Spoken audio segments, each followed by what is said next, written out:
O silêncio e a escuridão tomou a minha alma. Quando acordei, estava em um hospital. Tinham se passado 1 ano e 8 meses do terrível dia que mudou a minha vida. Acordei confuso. Uma enfermeira veio até mim. Estava com cara de espanto, mas perguntou se eu estava bem. Eu disse a ela que estava e queria saber onde é que eu estava, o que tinha acontecido. Ela me disse que eu tinha tomado 2 tiros e fiquei em coma por 1 ano e 8 meses. Aos poucos consegui movimentar um pouco a cabeça, os pés, as mãos. Estavam meio doloridos. A enfermeira chamou o médico que veio e fez todas as avaliações. E o médico disse que eu era um cara de muita sorte. Então logo eu perguntei a ele onde estava minha mulher e minhas filhas. E aí então foi me dada a notícia do falecimento delas e com o tempo eu pude recobrar tudo o que se passou. Semanas depois, apareceu no hospital alguns detetives. Queriam saber se eu tinha visto alguém, porque estavam investigando o caso, mesmo depois de tanto tempo. Eu disse a eles que não me recordava e que vagamente passava na minha cabeça alguns flashes muito confusos. Porém, dentro de mim, eu sabia que isso não era verdade. Eu retomei a consciência sobre os fatos meses atrás. Lembrava de cada detalhe daquele momento horrendo, de cada segundo, de cada grito, de cada vez que eu implorava para que eles me matassem e não fizessem o presencial que eu presenciei.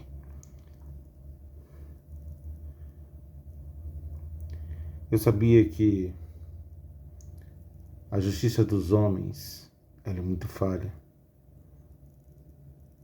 E nasceu dentro de mim, então, um ódio, uma revolta. E eu ia me vingar daqueles 5 agressores, dos quais eu me lembrava muito bem o semblante. Passaram-se 6 meses, eu saí do hospital. Então, eu fui para a casa de um parente distante. E lá, durante alguns meses, voltei à forma física normal e comecei a pensar numa forma de me vingar.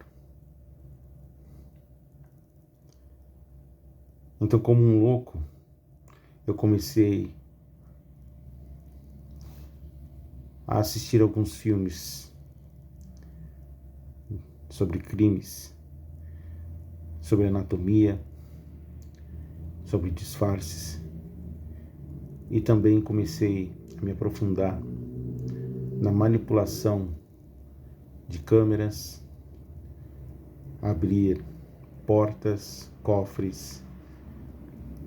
Isso levou bastante tempo, mas a minha vingança seria plena, fria e calculista. Eu sabia que essas pessoas poderiam saber que eu sobrevivi e poderiam querer vir atrás, terminar o serviço. Então, eu emprestei algum dinheiro, um bom dinheiro, uma boa quantia, e saí daquele estado. Fui para um estado bem longe e fui morar num local muito, mas muito distante, muito reservado. Praticamente no fim do mundo, como dizem por aí. E lá eu comecei a arquitetar todo o meu plano de vingança. Foram 10 anos me aperfeiçoando em formas de não deixar rastros, vestígios, DNA, digitais.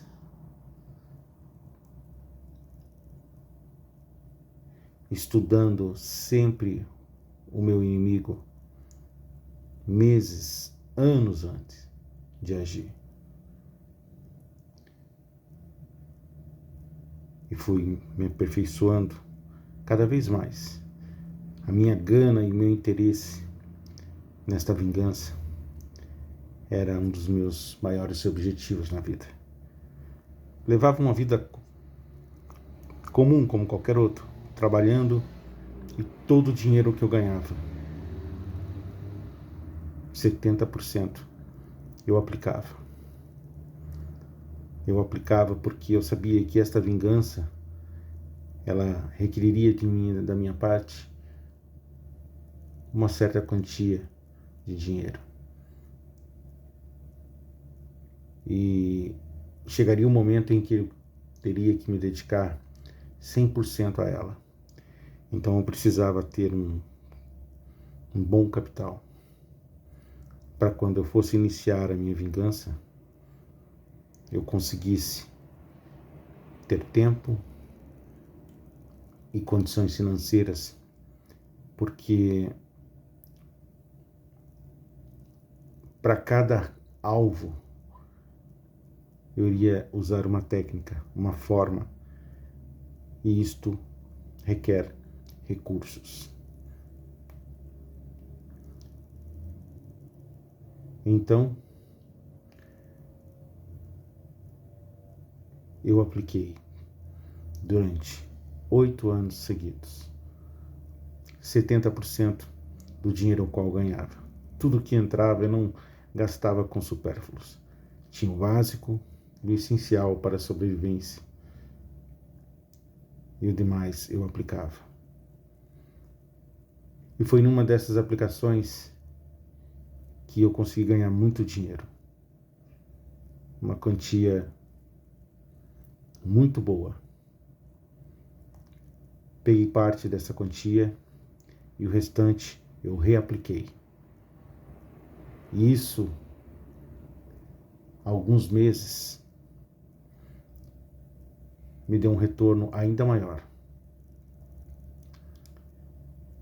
Depois que eu comecei a ter um patrimônio consideravelmente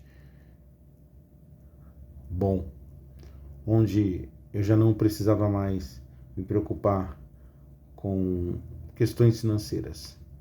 Eu simplesmente mantive algumas aplicações e o restante eu comecei a utilizar, porque já era hora de iniciar o meu plano.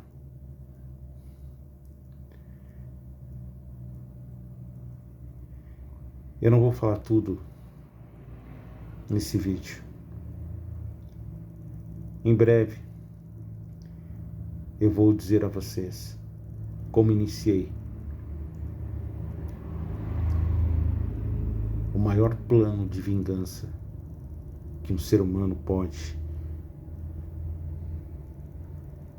fazer na face dessa terra.